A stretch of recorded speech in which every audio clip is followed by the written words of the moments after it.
Vanessa Mask. In the Curse of Dreadbear DLC, if help wanted, Vanessa's mask can be found in the corn maze by collecting all the keys and going back to the start of the level. There will be a basement door that, after unlocking the 5th key, will open when you're near it. Inside the cellar, there will be a Vanny mask on the table.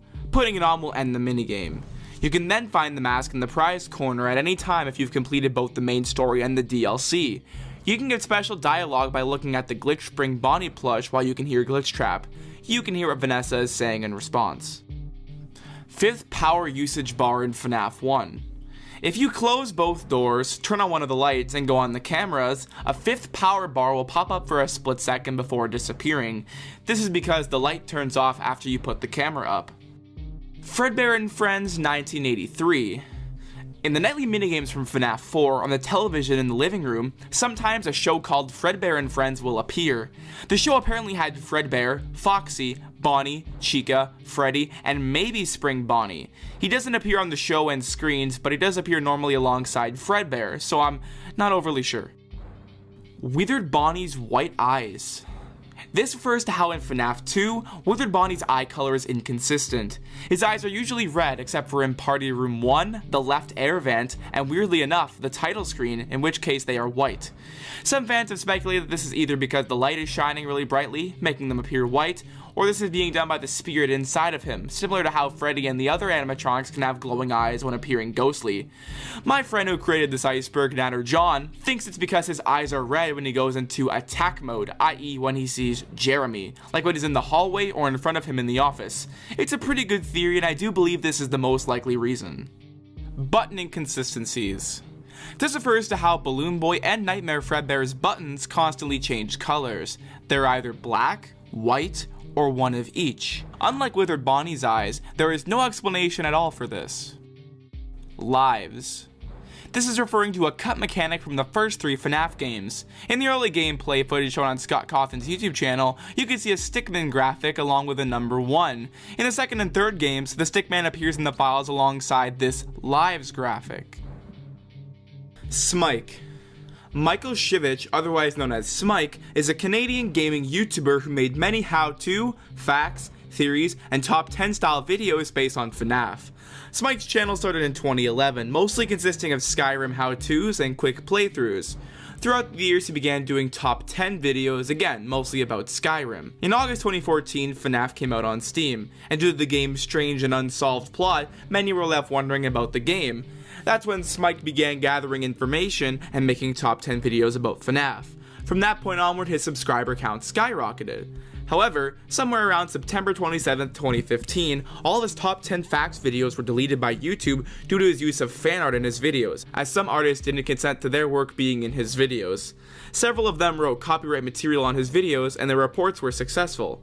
Smike made a public apology video and placed all the names of the artists in the description of said video. In 2016, all the top 10 facts videos were re-uploaded with all the fan art replaced with different screens from the game franchise. However, the damage was done. Smike then went inactive for quite a while, made a reappearance in January of 2021 to make a live stream of himself playing FNAF 1, and then disappeared once again.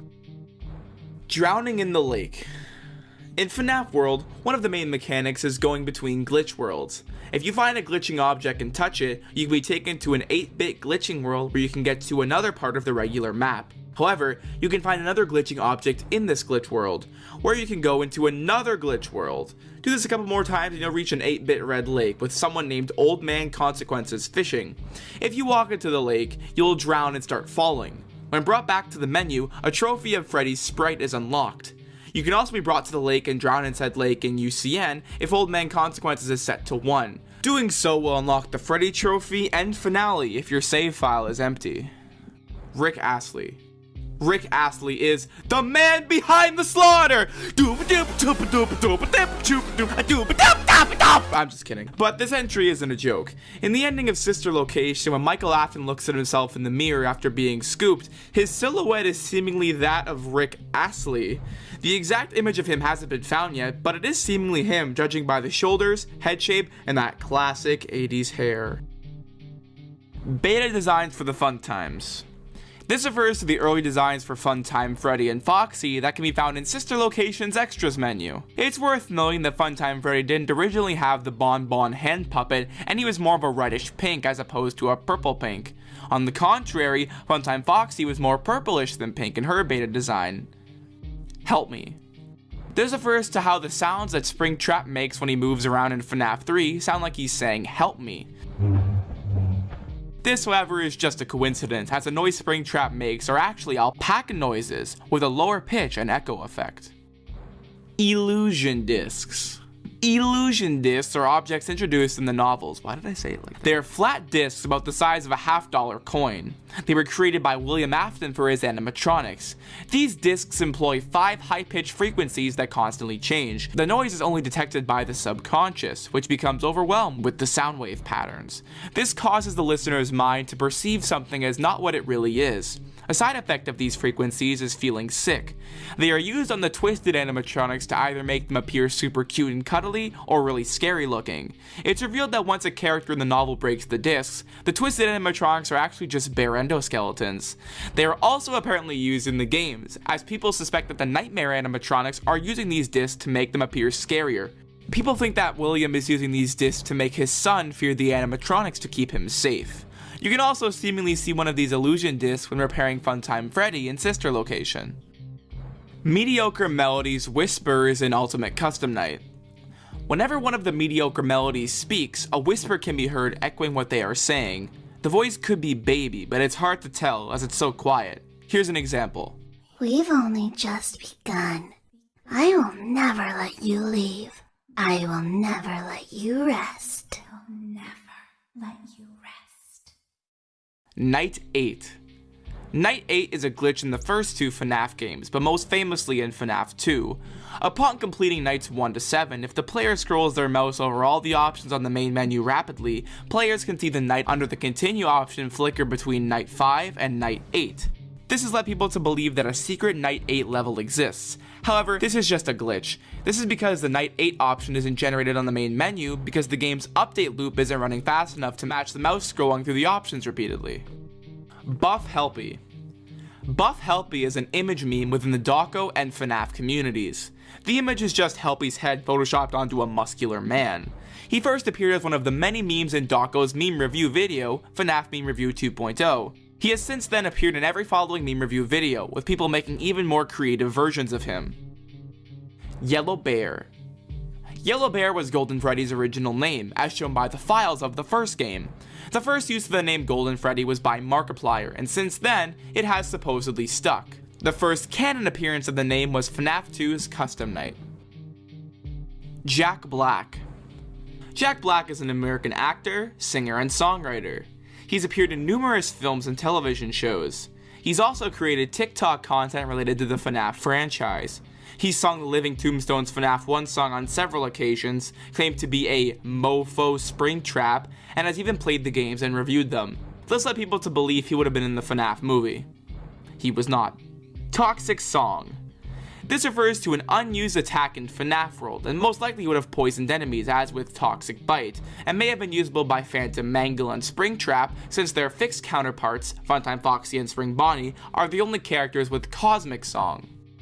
Bootleg copies.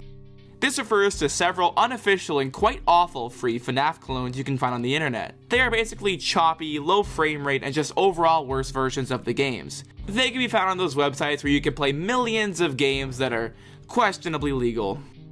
Curse Haunting. This refers to an unused chip from FNAF World.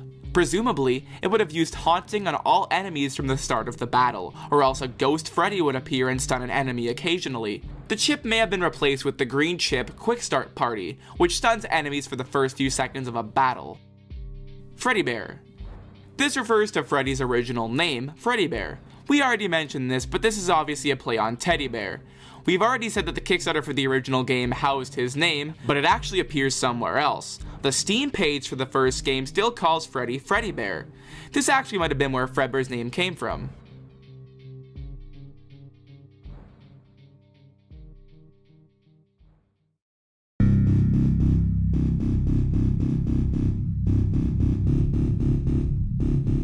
Purple Bonnie. This refers to common misconceptions that Bonnie is purple. In the FNAF 1 trailer, the yellow and orange stage lights make him appear purple. However, Bonnie is blue, as shown by literally every other iteration of Bonnie.